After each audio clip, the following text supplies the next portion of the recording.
babies. Okay, I don't have a thing for it, but here we go. I got something troubling on my mind. I got something troubling on my mind. I got something. Perfect. That's called producing on the fly. Good for you. Winning time started with that third quarter. Winning. Stevenson. Patriots go down and take the lead. But as I mentioned, you're coming off of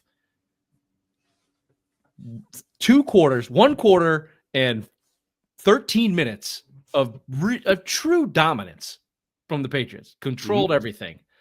And then you give them the ball back, and Tua and Dolphins just drive right down the field with 2 minutes left in the half.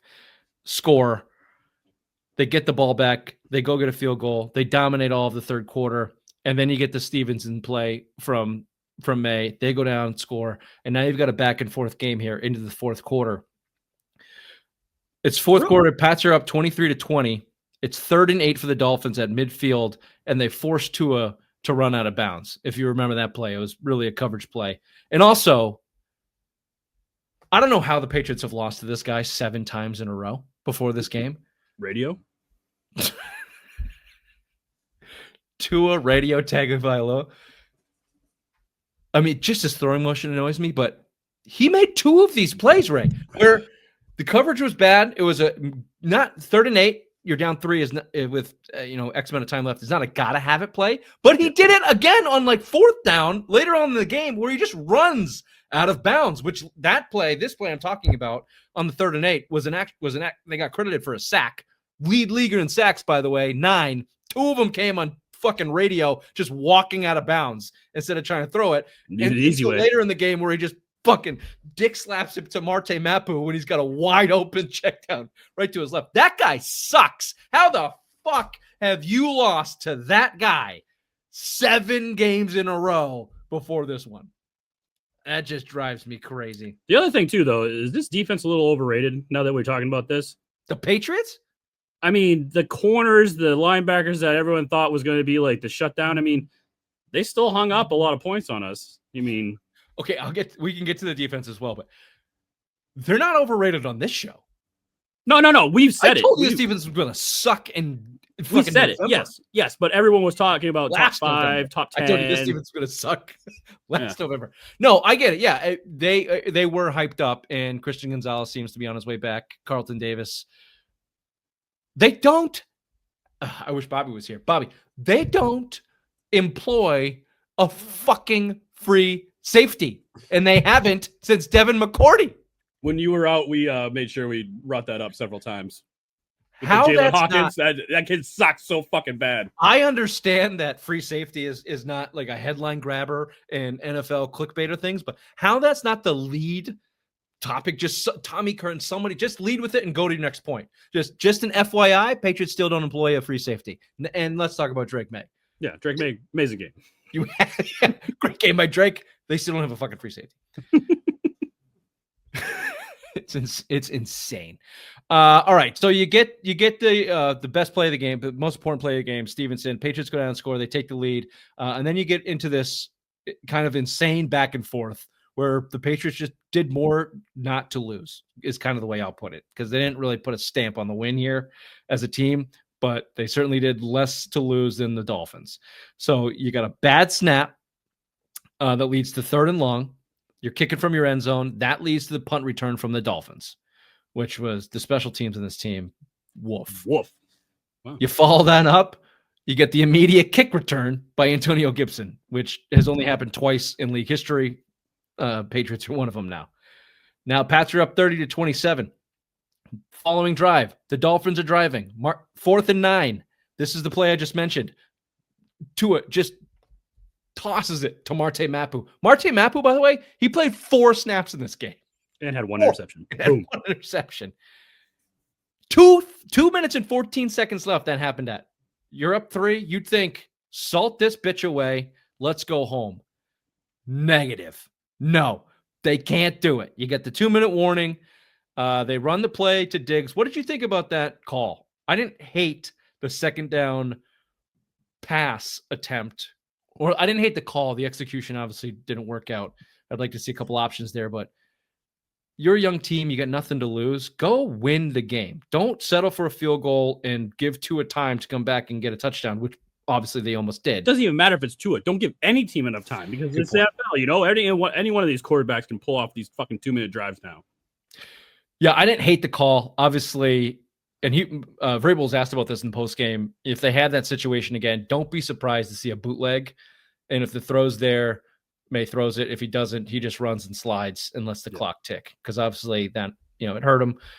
Dolphins, I don't even know if it actually hurt him. Dolphins end up keeping a timeout. But so then you get the 53-yard field goal from Boregales, which would have been a 48, but you get a false start. So obviously you got to kick that one back, make it a little bit harder.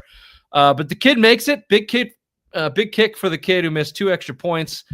Follows it up immediately by fucking up the kickoff. Can't get it in the landing zone. So the Dolphins start at the 40 freaking yard line with 1:45 left.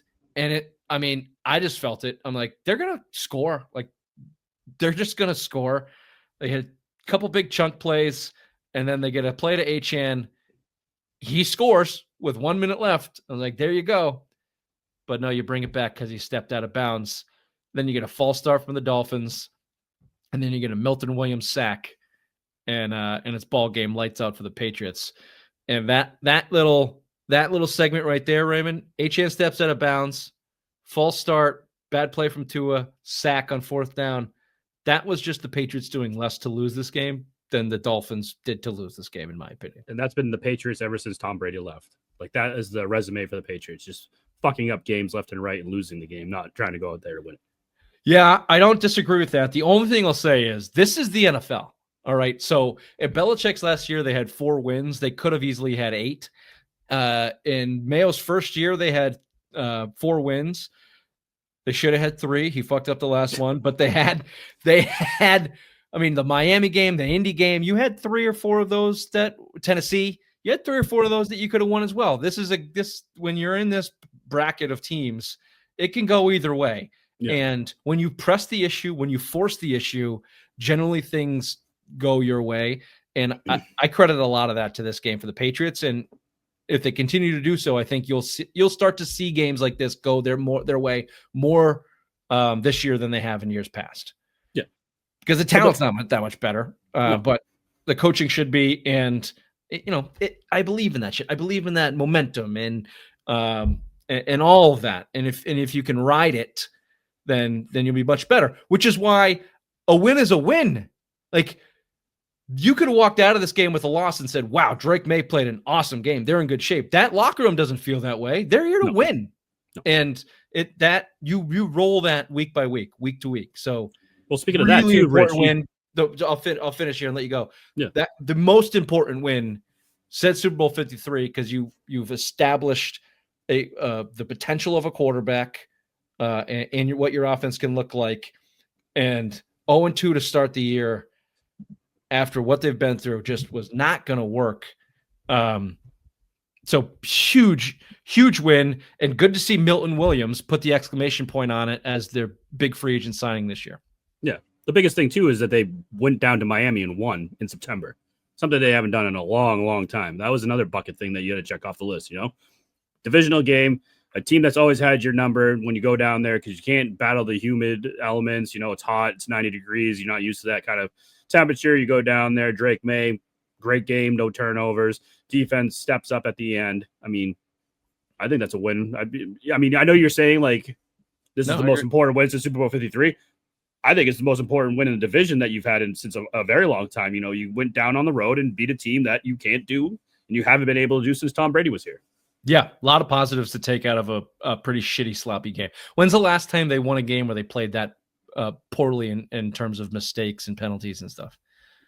I can't. The games that they've won the last 2 years have been games that they've played really solid football. Yeah. So to go out there, have your quarterback play really solid football, and everybody else kind of fuck around and still win, that's good. They can improve in those other areas. If Drake Maye went out there and sucked and they lost, you're banging your head against the wall. Yeah. But if you got a quarterback who can play, you can clean up penalties. You can clean up all this other shit. So, of course. Big win. Big win. Let's hear what Vrabel had to say about it. I just was watching about the 50, and I'm just excited for these guys. I'm really excited that they could, fight and compete, come on the road, be in a game, get off to a good start, not be front runners, everything that we talked about. We tried to get the drive stopped sometimes. We ended this drives with scores, with touchdowns. We were much better in the red zone. On offensively, the only thing that stopped us today was us. So there was a lot of really good keys there. Again, the penalties on special teams, there's a lot to coach from, but it's going to be easier to coach from a win. We'll be able to coach them hard and make sure that we're trying to fix the things that hurt us. Kind of exactly what we just said. Great point by Vrabes there.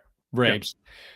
This is back in the heyday, this is the perfect game, week 2 for old school Patriots. You get the win, but you look like shit. So Tuesday is not going to be a fun day, even after a win in Belichick's locker room. I get the feeling, based on where they're at, Vrabel's locker room was a little bit more elevated than what Belichick's would have been in Tom Brady's era. But still, nice win, boys. But Jesus Christ, fix the sloppy shit up. Yeah, could we not, commit 11 penalties? Yeah. In contrast, can we just hear what Dolphins head coach Mike McDaniels had to say about the loss? To win games, you have to win the game, not lose the game, honestly. And that is how you lose the game. You're moving the ball down the field. You're 1st and 10, and then you find yourself at 2nd and 20. He's on drugs. I think when I saw that come out, you didn't tell me to put this in the show notes or anything like that. But I had to watch it again. I'm like, what the fuck is he talking about? And is he high right now when he's talking? Like, what the fuck is going on? He's definitely living the Miami lifestyle. Also, probably understands he's going to be fired this year and stress is running through his veins. But I'll just give you one more toot on that. That guy's a fraud. That is a fraud and a football coach. That guys with shticks like that, especially like nerdy offensive sticks, you better win and you better be good, because that shit does not last long. Not players coach, losing the locker room. I don't know what the score is in the Bills game right now, but yeah, I mean, it's a mutiny down there, and he will be the first coach fired this year for sure. It was plus 25,000 that Tua quits at halftime, I think, last time I looked at the so not a bad bet. Here, quick, I just want to end this last Patriots segment with the game plan, specifically on offense, and you can touch on the defense if you'd like, which I think it's worth it, but they clearly, I'm not going to say dumbed it down. There's a lot of talk from the pundits that in the Raiders game, there was too much on Maye's play. He looked lost. He did look lost for sure. A lot of shotgun snaps, didn't look comfortable. We talked about it on the text chain. I'm sure you guys, I know you guys talked about it on the show too, but they were under center. They were running the ball. They were play action, and they were getting Drake Maye on the move to throw early in this game. And it looked like that got him comfortable and got him in the groove. And then the second half was a little bit more shotgun, a little bit more read and react play. That's when you got the 55-yard, pass to Rhamondre where he stepped up in the pocket. I think, we got to remember he's 21. It's his second year in the league, but really his first, because last year was such a disaster. You got to baby this kid a little bit. And I think he's good. I think he's got moxie. Everything you hear is he is smart. He's really football smart. But more times than not, we've seen him come out there and airmail his first 4 or 5 balls. He's all fucking jacked up and doesn't really know what's going on. So feather him into the game. And is he like Jaylen Brown, where you got to get him his opportunities early, get him comfortable and just be like, all right, now that you're comfortable, let's just go through the game now. Now you got your shit, you got your cool, calm, collective. Now let's just continue and let's try to do some other stuff. Yeah, I think so. And treat him as a rookie. Treat him as a rookie with high upside and try to build on that through the year. Obviously, it'll be interesting to see what he looks like in a game where he's forced to throw again, 40 times down a couple scores. But to expect something from that kid is in that situation is probably asking a lot. Yeah. We'd be remiss not to mention Rhamondre Stevenson's game. We've talked to him a lot, but his stats are great. 11 carries, 230 yards. What? No, that's wrong. 11 carries for 54 yards. Wait, what? I New don't know. ML record for Rhamondre? I think that's 230 in total. 54 yards on the ground, 88 yards in the air. Best Nope, that's game not the right pass- math either. No, 230 is not correct. The passing game, I thought this was interesting. Running backs got 8 passes. Wide receivers got 7. The 2 touchdowns were to the wide receivers. Matt Collins there on the rollout pass on the second drive. First drive. Tight ends caught 4 passes. So spread it all out. Short passes, got it out quick. Looked like a McDaniels off. Looked like a West Coast McDaniels offense, if that makes sense. That makes sense. Your O-line, Ray, your boys here. Only 2 pressures allowed. One from Nwinu, one from Morgan Moses, who had a horrible game. Letting that guy sit out since last year is He's old. yes, yeah. Well, it's not helping him. Okay, I guess his knees feel better, but he's not playing well. Okay, but all in all, he's not playing horrible. Nobody's playing horrible. The line is playing adequately to good, including our guy Will Campbell, 4th overall pick, one of, if not the highest rated rookie offensive lineman through 2 weeks, and his guy next to him, Jared Wilson, not bad either. Not too bad. I don't know if you heard Zolak and Bertrand when Morgan Moses was on, but he was very much saying, like, it's good that there's, like, last year they were shifting so many pieces around on the offensive line. He's like, you want to have the guys there. You want to know who's going to be on your left side, who's going to be on your right side. I know he plays right tackle, but he's just making an example of the whole offensive line. But basically, you want that core group there. Like, you want those guys around you. And he's like, first 2 weeks, we're just going to build off that. Like, every week is going to be positive and step in the right direction. I'm like, oh, I like hearing that shit. Yes, I think continuity in the offensive line is massive. For a big word, and I thought about continuity. That's 5 fucking syllables, boy. Write that one down in your ledger. Continuity. That's big. That's big in the offensive line. If everyone can stay healthy, obviously, then you would expect that they just continue to get better. Real quick, we'll just end on a bad note. Obviously, duh. The penalties were obviously a problem. You had 15 penalties, 12 were accepted. 10 for the Dolphins. Ugly game. You want a little silver lining on that? Yes. I think Morgan Moses, had 3 of those. He had 3 false starts. So you would expect him to clean that up as like a 12-year vet. The rookies were flagged 7 times. So I'm going to put that to you as a silver lining and not necessarily end on a bad note. Rookies tend to get better as the year goes on or benched. So you expect Morgan Moses to clean his act up, and then the rookies, you learn a little bit, you improve, or you get the fuck out. You can expect those penalties to drop as the year goes on with what we all assume is a good coached team by Mike Vrabel. Agree or disagree on that? Oh, I totally agree. Okay, here, let's end on fucking defense. The defense blows. Okay. Maybe the defense doesn't blow. They did get some stops, but they're not what they were advertised to be this season. So, and here's why: they are as weak as you can get up the middle in the secondary, and I'm going to include linebacker in that. And anybody listens to the show, we were clamoring for some fucking playmakers in the middle of the field on defense. And they got Milton Williams, which, all right, I think Milton Williams has been good, not great. They still need more pressure on the quarterback. But Robert Spillane is getting exposed. He's just the only guy in that part of the field that can play. And, and maybe he can play. I don't know. That Achane play, that 27-yard touchdown to Achane at the end of the first half. Have you played Madden before, Spillane? You don't know that fucking route's cutting in, guy? And then forget about safety. Where's Jabril Peppers? How would he look on this team right now? How would he look on this team? Coked out of his mind and fucking ready to roll, baby. I've never thought I'd hear this out of my mouth. Can I get a little more Kyle Duggar, at least on first and second down? A guy that I know can tackle and have speed. Like, instead of Christian, you've grown as a man in saying that. Yeah, that's mighty bold of you. And don't even get me started on Jalen Hawkins. And going back to the whole free safety nonsense. Don't even get me started. Okay. And if you want to move outside, I think Alex Austin is a very formidable fucking quarterback. Alex Austin's a great player. I think he's great. a very formidable quarterback, I think and it's I great. think that he's going to be selling a lot of great merchandise for I love. Maybe we Boston might sport. even have him on the show one day. You know, Or maybe bye week we can get him on. I think a lot of those plays were not necessarily his fault that went for big ones, including Nope. the one to Tyreek Hill, where Alex Austin ran by him like my toddler does when sparklers are in the yard screaming. I think that was not his fault. I think that he just, it was Jalen Hawkins. It's all fucking Jalen Hawkins. Yeah. Unless he signs for a hat deal. Yeah. Special teams. We talked about Andy Boregales there. Great kicker. Got the game ball. Yep. Great kicker. Got the game ball. Know who else got the game ball? A lot of people got the game ball. Parker Romo down in Atlanta. 5 for 5. Yeah. The game winner. Yeah. Yeah, that one might come back to haunt him.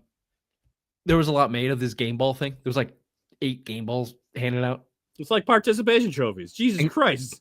Including one to Vrabel from Kraft. Yeah, of course. You know who He's like didn't a son. get one? He's like a son to me. What? Who? Can I tell you this? I hate that there were like 9 game balls handed out. I just, you lose credibility on that. You know who didn't get one? May. I love that. Hmm. Everybody gets a game ball except for you. fuck. You had a good game, son. We expect you to have a good game. Go Get have a better. fucking great game, dude. Yeah. You're a Throw goddamn for 300 quarterback. yards, motherfucker. I love that. Hmm. I'm into that. Yeah. And then lastly, here we'll end on a sad note. We better do. I wish we had the in memoriam music to play I for. will remember you. Hopefully not.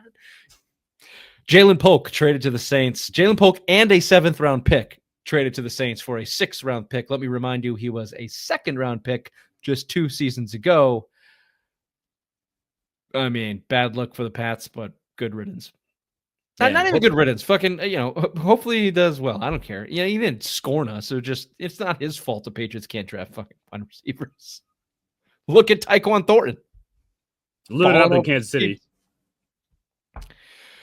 There you go. There's our Patriots segment. Big win. The most important win since Super Bowl 53. Again, subscribe, smash the like button there, share it with your friends and family. Here live tonight, we're going to throw it over to 10 questions from a guy named Rob, a.k.a. Ray.